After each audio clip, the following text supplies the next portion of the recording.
Happy New Year! Welcome to this first edition of Local Image for 2012. It's hard to believe, but 2012 also ushers in the 10-year anniversary for the Local Image show. We've shared about 500 local story segments on Local Image since 2002, and we look forward to adding about 50 more in 2012. But before we do that, we'd like to take this month's show to recall some of the many stories we shared this past year. So let's get down to business and begin with clips from local businesses and organizations that we featured in 2011.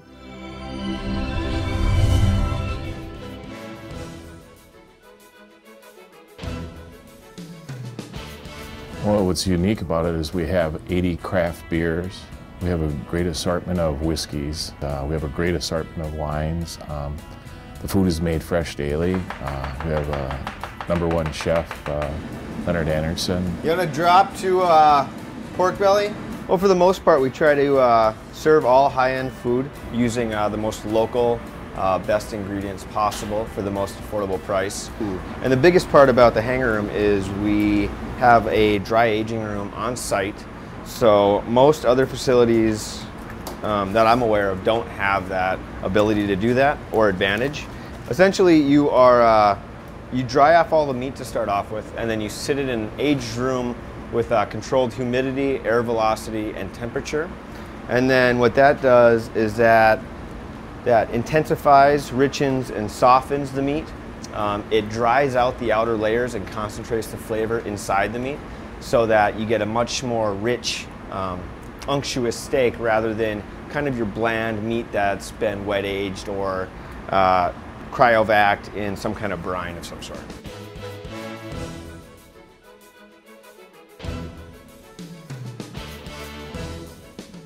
Well, our mission, simply put, is to empower adults with disabilities through vocational and social opportunities and to guide them to realizing their goals and dreams. I've been at America for 10 years, and there's been some good times and some bad times.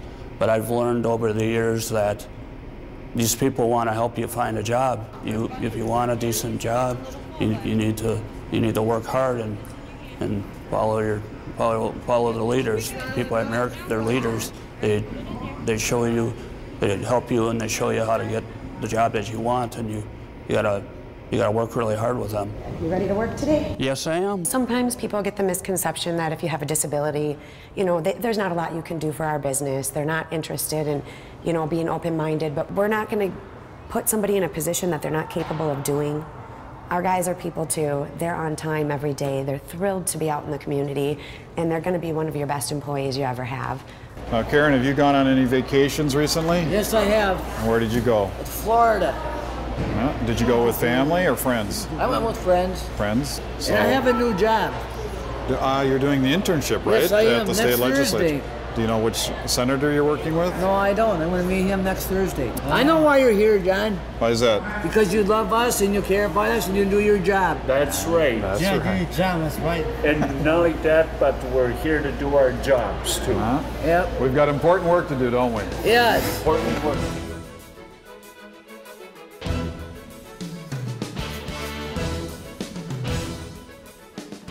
So what kind of boats do you have? Well, we have a variety of boats. With all the time I spent in the industry, I really built up a big network of people that I know and different dealers and manufacturers. So we've got 18 to 25 foot ski boats, deck boats, runabouts, for your family recreational boats. We've got a big variety of pontoons. We've been having really good luck with both Bennington and Harris float boat pontoons. Our ski boats are runabouts and sea rays, or I'm sorry, Glastrons and sea rays for the most part, and then a variety of fishing boats too. So really a nice mix of boating.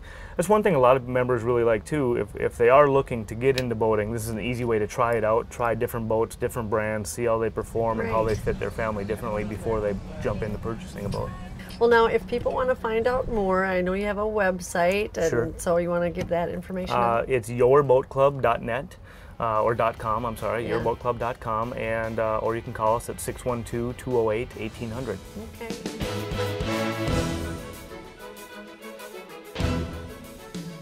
and it's an exciting day because you guys are in the throes of putting the final touches on this new construction up here and a remodel inside the hotel. Lots going on. Let's start with the rooftop. Bill, where did this idea come from? How did you guys think of We've just rooftop? been talking about it for years, and I mean, tying this in with a charter boat on the lake. So Okay. we're renovating the hotel completely. This is the time to get the rooftop done. So, what you might say, but it's just fun. It'll seat 70 people. I mean, just the detail and whatever. There's an additional kitchen on the roof, so the food, you know, it's too far to come from the main kitchen, so there's a kitchen here. Yeah. The bar seats 20. I mean, it seats 70. It's just fun. People want to be outside in the summertime.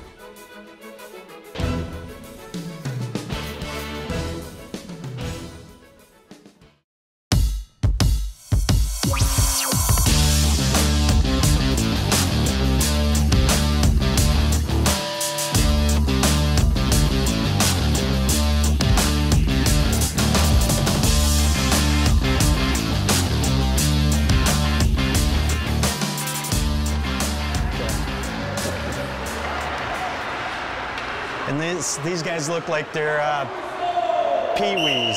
November 1st will be our 1-year anniversary of opening the ice rink. November 8th will be of opening up our dome. And you know, we wanted to provide this space for not only the youth groups, but the adult groups and the senior groups. And you could come here anytime and see a mix of all those people here. During the daytime, we have the senior softball league in here Monday through Thursdays. We have senior skate twice a week. I know the oldest participant there is Mrs. McCarthy. She's 92 years old. In the senior softball, there's a 91-year-old in there. So we get all different age levels here.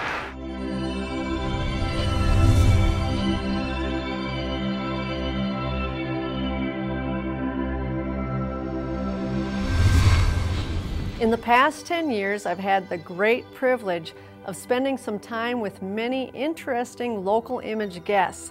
Here's a few guest interviews from last year that are worth another look.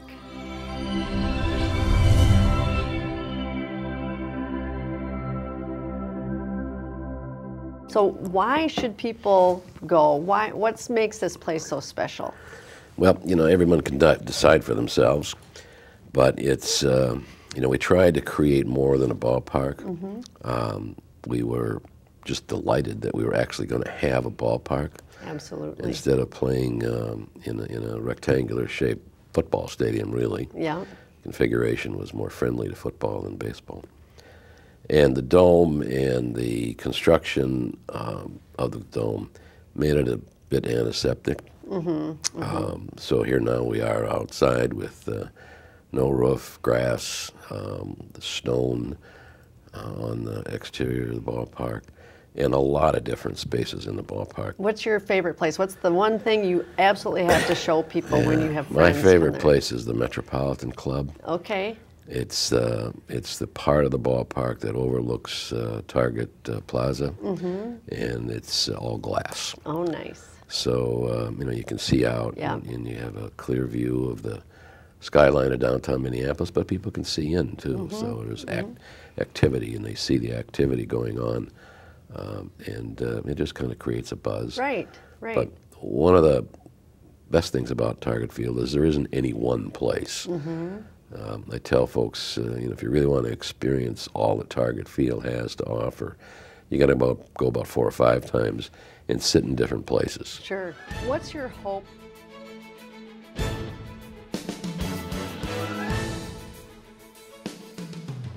And so the parents, they say, that's it. Yeah, That's it. done. No video games for the summer. Yeah. And this was their big plan. The Oh, boys in the man. book, this is their big plan to play video games all summer.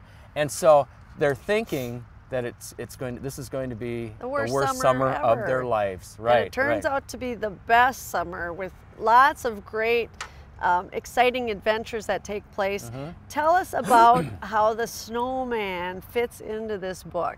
It's so cool. Well, again, I have a special love for the snowman. I don't know, you know, it's kind of strange, but Yeah. I remember, and Judy, you probably don't remember this. I remember when he was real, as far as Yes. they would build him out of snow right on the spot, basically, that we're sitting right now. And so, to me, I was just fascinated as a little boy, this huge snowman, and he seemed almost real to me, you know, with your imagination as you're a little kid. And then, of course, then they built our current snowman, and I always thought he was charming. Yes, you know, it's a little, I did too. Yeah, it's a little odd. I know some people, well, that's, but it's very identifiable for our town. There was another place that used to be in North St. Paul called Funland. I called it World of Fun in the book. And so they go into this kooky castle. A couple of the boys do. Poodlehead, and I believe it was Benny. Love the names. Yeah. And so the storm comes up, and within just a snap of the finger, the boys are in there. It takes the kooky castle up in the air, and they're flying, floating around. And the snowman he's the hero. He saves their life because with his arms stuck out like that, just as it goes by, it catches on one of his arms. And so he's the hero. He's the hero. Right.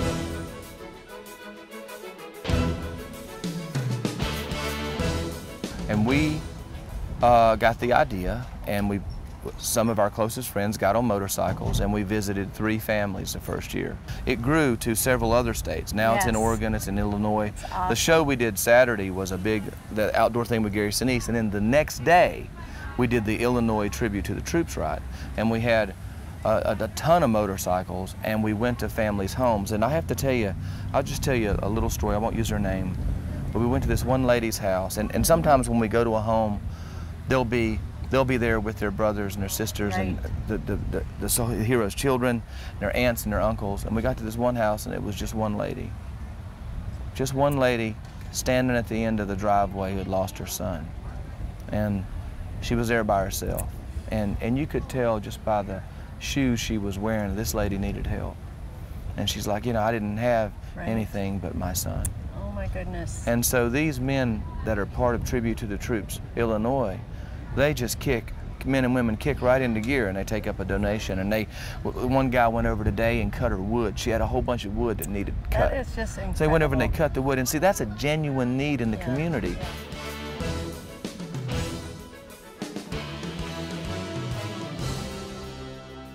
When the Twins came here, it was just something so special. I went to so many games as a kid out at the old Met Stadium, and became a real Harmon Killebrew lover like everybody else, and saw him hit so many great home runs. And so to just have a chance to do this book, and it was just fantastic. And again, I don't want to keep complimenting Kevin, but I'm going to. I'm going to, because he asked me to. No, he didn't. Not really. But I mean, right from the beginning, the enthusiasm of the organization, and I think I delivered when the book came out. I think I delivered 18 books to you to give to people in the organization that helped me with this. Exactly. So it's just from top to bottom, whether it's on the field or off the field, it's just a tremendous organization. So it was such a thrill for me to write it, and the title is so appropriate. I mean, we love our Twins because it's certainly appropriate for me, because I love the Twins and have for years, but all of the many fans, which of course I interviewed a lot of fans in the book, and every one of them, they love our Twins. They praise it. And now, Kevin, you've been here since 2006, so you've been here for quite a while, and you are living the Twins way. So what does that mean to you on a day-to-day basis? What's an example of what that really embodies? Well, you know, I think, you know, the Twins way has been widely talked about throughout the league, and it's really kind of hard to pin your finger on what exactly that means, because it means a lot of different things to a lot of different people. I think in this context, I think the Twins way is how we as an organization treat our fans and our guests and our employees, and the fans across Twins territory and the country for that matter.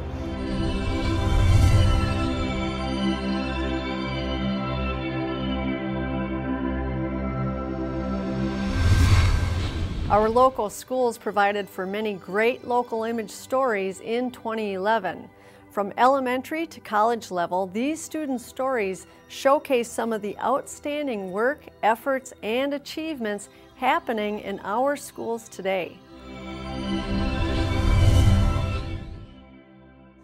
Our goal with Urban Boat Builders is to support positive youth development through the use and making of wooden boats. students have the opportunity to be exposed to building a boat, working with each other, self-pride. They're a nice team, and they've worked really well together this year. Yep. This looks very good together. All right. In the beginning, they were all separated, and to now watch each one of them, the interrelationship between all of them, they really care about what each other wants to do. There's also that sense of responsibility to do a good job with whatever you're doing, to do justice to what you're doing. That's the goal. There we go. I've learned how to block plane. I've learned that it takes a lot of patience to build a boat, and a super long time, and it's very fun.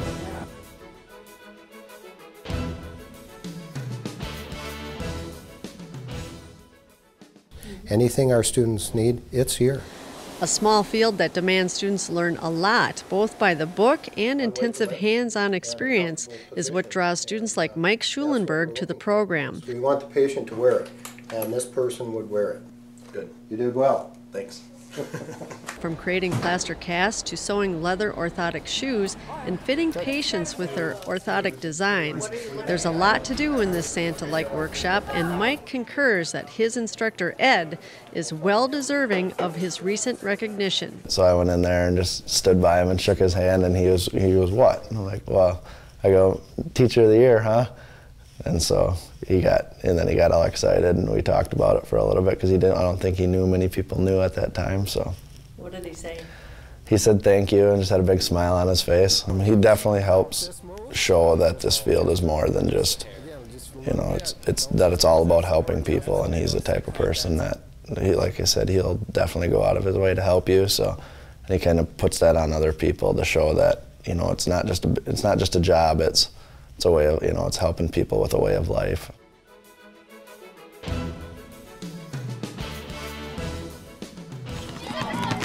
And then we'll be doing 2 laps, and we have around the school. One thing we've noticed is that people, I don't think, realize how big it is. There's a lot going on. There's a lot of people coming. Yeah, and just excitement.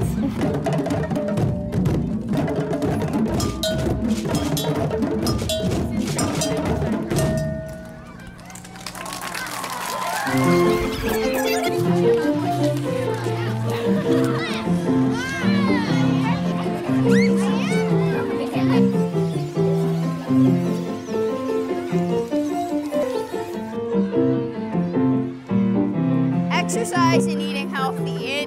We've talked about that in the news every day. And even if it's only 15 minutes or so, just getting exercise every day helps. Woohoo!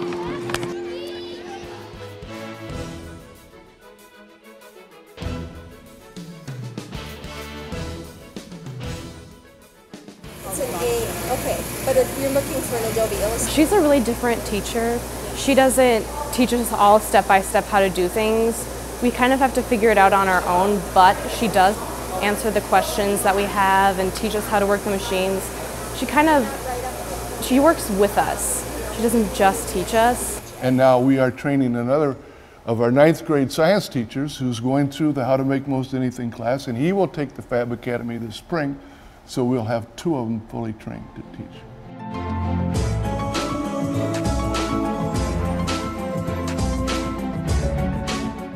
This is the Polycom. All of the Fab Labs around the globe, there are about 63 of them, are all linked via Polycom. If you have a question of any particular Fab Lab, if they're working on something that you know of and you don't have the answer to it, you can get on remotely and dial them up and ask them a question and they'll answer you. This is a digital fabrication lab, and what that means is everything is designed on the computer. Then it's sent to pieces of equipment like you would to a printer to make the parts or make the whole thing that you've designed. They'll learn about 2 or 3 new pieces of software. There are 40 pieces of software that we loaded on the computers. Many of them are free and open source. That's by design, so that anyone in the globe can download this software, learn how to use it, learn how to model, and then how to fabricate from that. Because there are 30 students and 6 pieces of equipment, project management is right up there. That was week 1 what they had to learn. Did you actually look up the measurements to do, or did you just guess? put together all the measurements and everything. When I was on team management, you would really see who was working and who wasn't, and you had to learn how to get them involved without just being a boss, trying to come alongside them and work with them and not tell them what to do. So that's really what I've been learning. It's good to me, guys.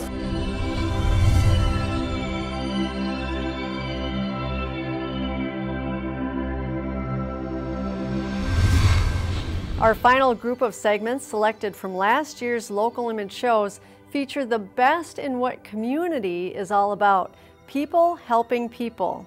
There were a lot of stories like this in 2011 because there's a lot of this going on in our communities. Here's some that we covered last year.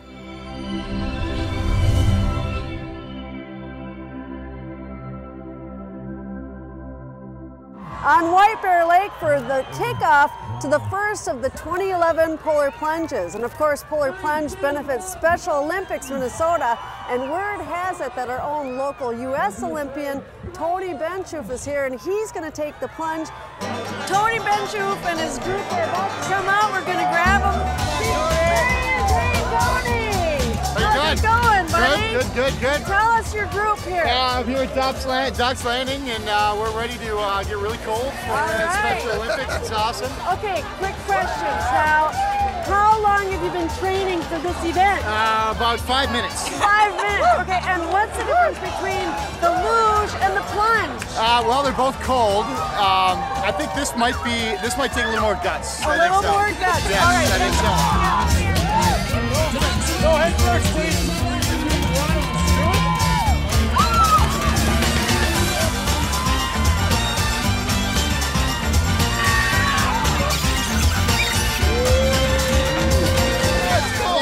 It's very cold. That was, I cannot breathe. I cannot breathe. I am not kidding you. Way more intense.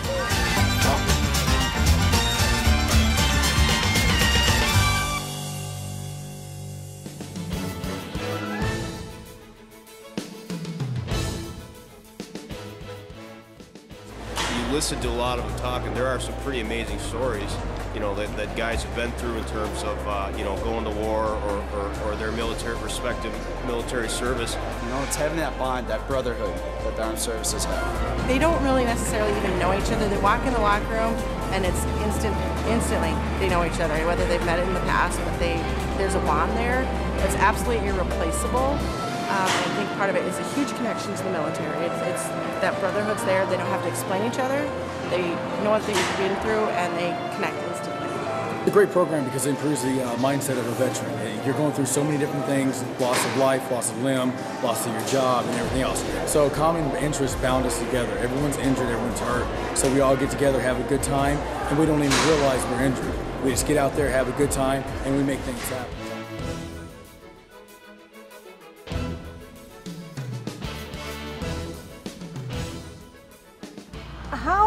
How easy or hard was it to create all of this? Did this take a long time to come up with? A lot of hours? Well, we've been at it for about 3.5 years, something like that. And you run into all kinds of problems with something that simple. And you have to work them out, try other things and... Trial and error? A lot of that.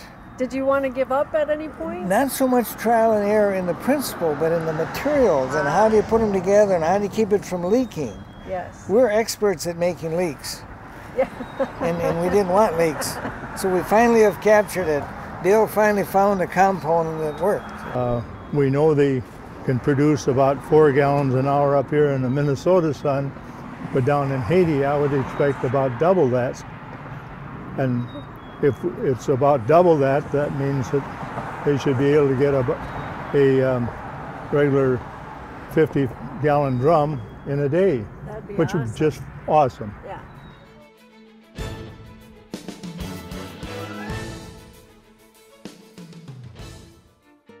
Kids who experience homelessness, you know, they're very uncertain of their environments. You know, kids need safety and security above all else. So we're really trying to find ways to partner with others in the community to make sure that those kids get into preferably all-day preschool so that they absolutely can start right alongside their peers when they go to kindergarten. We have this wonderful after-school program, one-on-one with volunteers from the community. It's led by a former elementary school teacher, so she really knows what she's doing, you know, and helping the kids.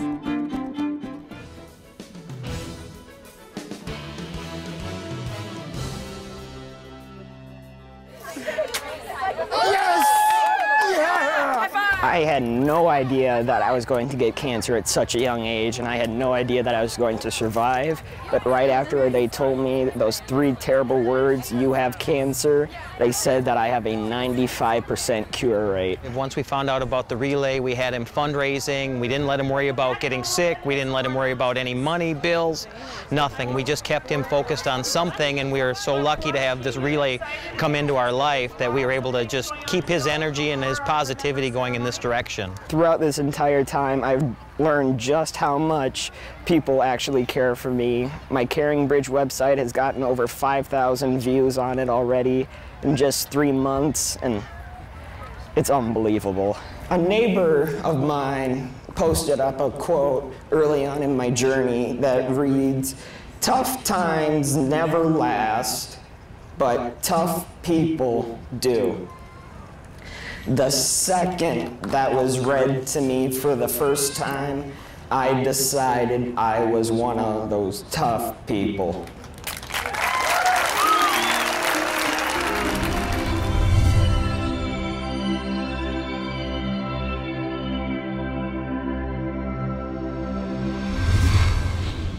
We hope you enjoyed our look back at Local Image from 2011. 2012 will be a big year for us as we celebrate 10 years of producing this show.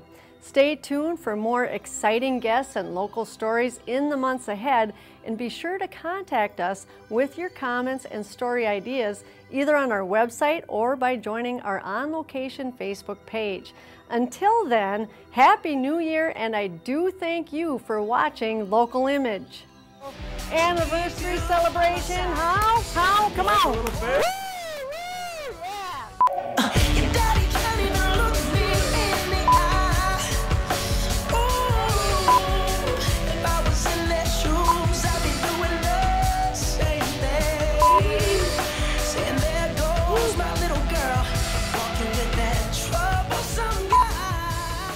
Okay, I'm sorry.